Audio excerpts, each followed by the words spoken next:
Hello and welcome to Osaka Famous Spot in Japan.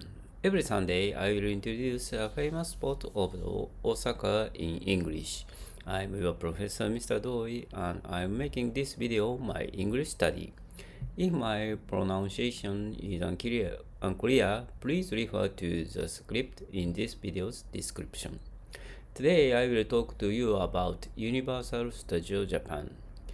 Universal Studio Japan (USJ) is a popular theme park in Osaka that attracts many visitors from Japan and other countries. It opened in 2001 and is modeled after the Universal Studio Park in the United States. USJ has many attractions based on a famous movie and characters.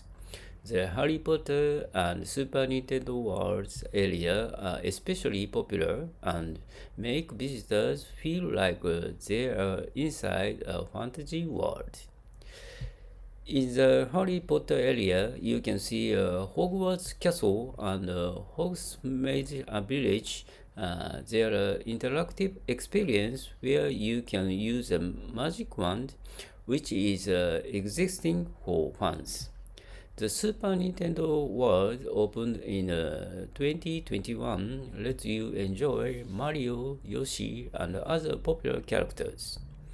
This area is very popular with international tourists too. USJ also has a special seasonal events. During Halloween and Christmas, there are special shows and decorations. Recently, the park lights up at night, creating a magical atmosphere. In addition, you can buy exclusive souvenirs and try cute snacks with character themes. USJ is perfect for families, couples, and friends. It's a most visited spot when you come to Osaka. That's all for today. Thank you. Bye bye.